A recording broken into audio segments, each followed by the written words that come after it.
Hey guys, thanks for joining me again on my YouTube channel. I am Cheriel Brown. I am the owner of Third Person Omniscient Productions.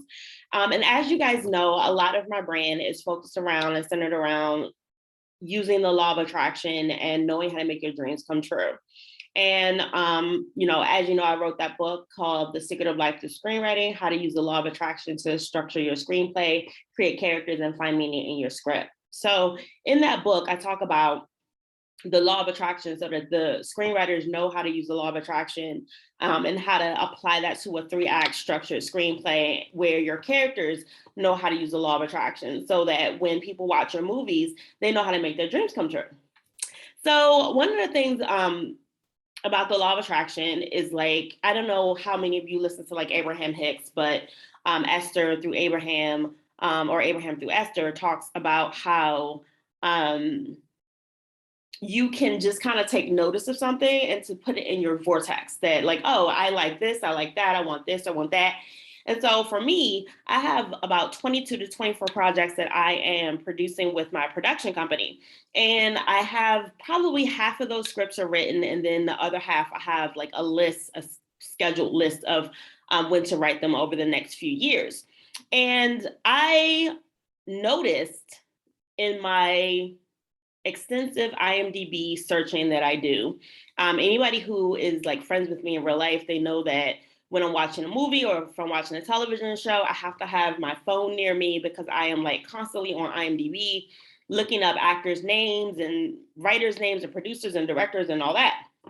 So I'd always said that I wanted to see Remains of the Day because I remember being a kid and watching the Oscars when I think like Anthony Hopkins and Emma Thompson might have been nominated for Remains of the Day.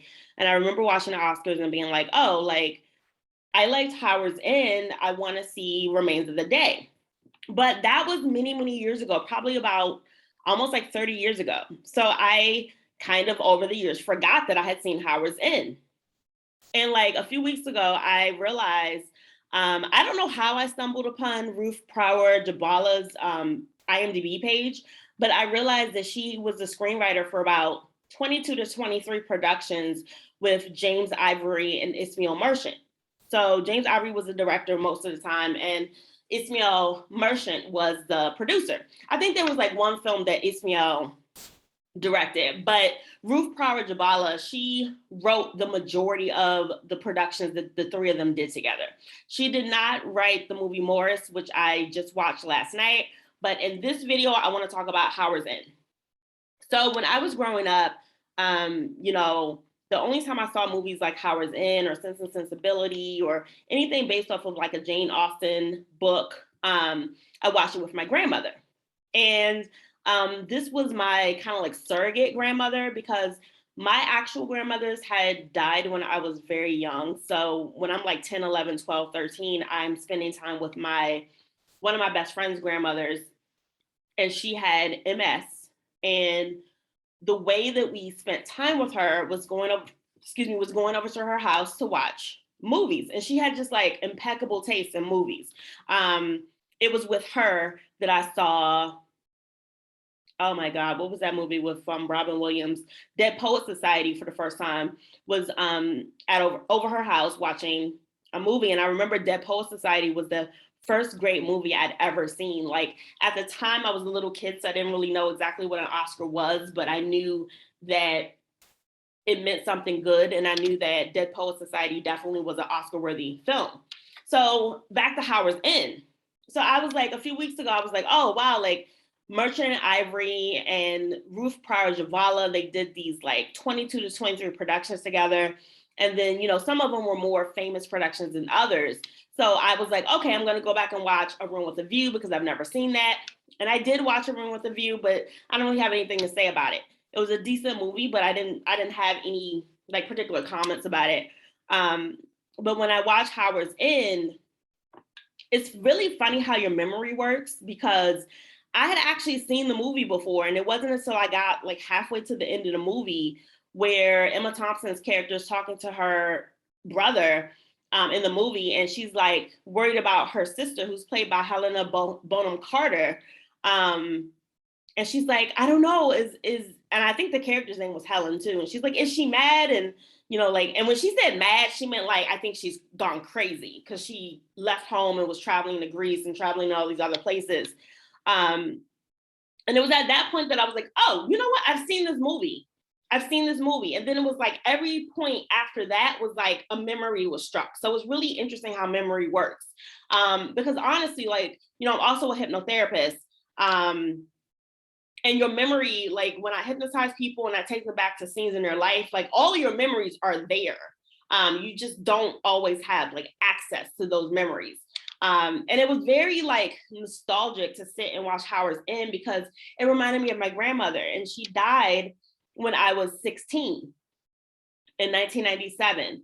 And I don't think she died from MS. She actually died from a heart attack. So every time I sit down and watch those movies like that, I remember her. And, these books, like A Room with a View, Howard's End, and Morris, which if you are looking up the movie Morris, you're going to have to spell it like Maurice because it's spelled Maurice. But all of these movies are based off of novels by Ian Forster.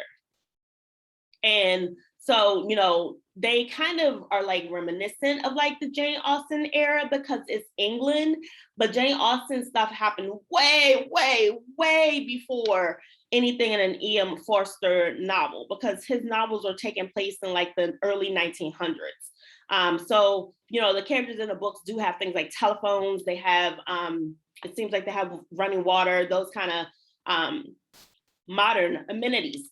And the story, Howard's End, is about, another thing I love about these Ian Forster novels is that it's not about women who are just like desperate to get married. That was part of the issue I had with Bridgerton, was that it's just annoying to me to watch people be really pressed and desperate to get married. So even though Bridgerton was like a really good show and I watched the whole season, it was just like, ugh, like it just kind of grated on my nerves that so many of the characters were pressed to get married. But that's neither here nor there. Back to Howard's End. So in terms of like screenplay structure, for any of you watching this video who are new to screenwriting, you want to write the screenplay in 3 acts. And 3 acts is Act 1, Act 2, Act 3. Act 1 is the beginning. You introduce all the characters, the setup of the story. At the end of Act 1, there is something that happens that kind of takes the characters out of their normal world, turns everything upside down. We go on to Act 2, and then we have the resolution in Act 3. So in Howard's End, the movie is about a woman played by Vanessa Redgrave who befriends her neighbor, basically, who's played by Emma Thompson. And Emma Thompson's character's sister is Helena Bonham Carter. And in the beginning, very beginning of the movie, she's like having this little dalliance with one of Vanessa Redgrave's sons. And, he's not in a position to marry her really because he doesn't have any money. So he shouldn't have been playing with her feelings in the first place. And so that's where we kind of start off with the relationship between these two families. And so Vanessa Redgrave befriends Emma Thompson's character, and she just kind of like likes her so much. They have like this spiritual connection, like they just bond right away. And Vanessa Redgrave's character is sick. So, she's very sick. She's about to have a surgery, and she's just taken to Emma Thompson's character so much that she says to her, like, hey, like, she writes on a piece of paper, like right before she dies, that she wants her house, her childhood home. And by the way, Ian Forster's novels oftentimes focus on the relationship between the different classes in England, in Edwardian society in England. And the Wilcoxes is Vanessa Redgrave's family. She's married to Anthony Hopkins' character, Henry Wilcox, and they have a lot of money. And Emma Thompson's family in the movie is kind of more like upper middle class. And then there's another family that's like the poor, lower class. And the movie is basically about this house called Howard's End.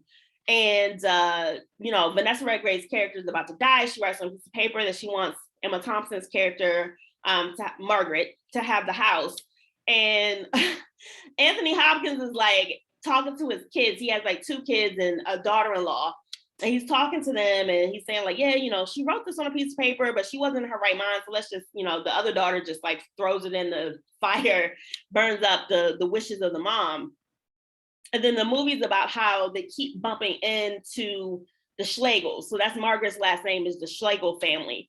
And long story short, I'm not going to go into so many details about the movie because you have to watch it for yourself. But long story short, Margaret ends up being in the house anyway. But it's kind of funny how that happens. And what, I thought about in terms of screenwriting with Howard's End is that, you always want to have a movie that has conflict, right?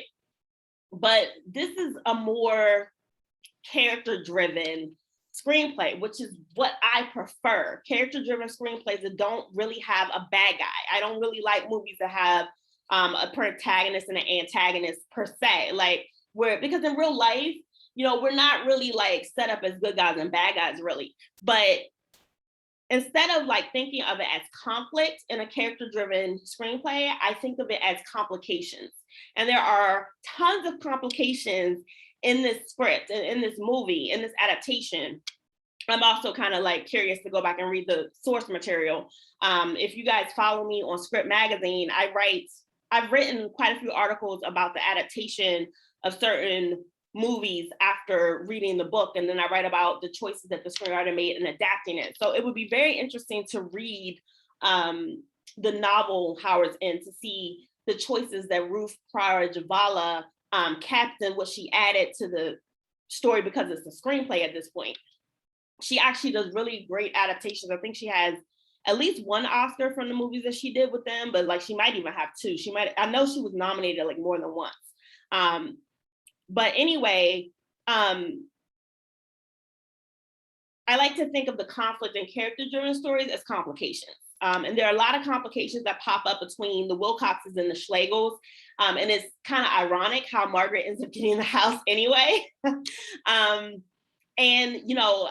like, this for me was my introduction to Anthony Hopkins and my introduction to Emma Thompson, and actually my introduction to Vanessa Redgrave and Helena Bonham Carter as well. I just didn't know that I'd ever seen Helena Bonham Carter in anything before Tim Burton movies, because I forgot that I had seen Howard's End. But there was a scene particularly like, and it was just crazy because I'm like, oh my God, like Anthony Hopkins is such a good actor. He's literally only like in a restaurant in character ordering food. And it was just like, oh my God, he's such a masterful, brilliant actor, because he made something so benign and so simple just seem so elegant and like so in character for Henry Wilcox. So that's all I have to say about Howard's End. It's a great movie that I saw as a kid, but I forgot that I saw it as a kid because it was almost 30 years ago. And so I was actually probably like 11 years old when that movie came out. I think it was Howard's End came out in 1992 and I was 11 years old. So you can stream it now on, oh my God, I don't want to tell you the wrong streamer. Because I think I streamed it the other day on Netflix. I think I streamed it on Netflix, so you can stream it. But check it out. It's a throwback. Sometimes I'm going to come on here and do videos about throwback movies that are just super classic.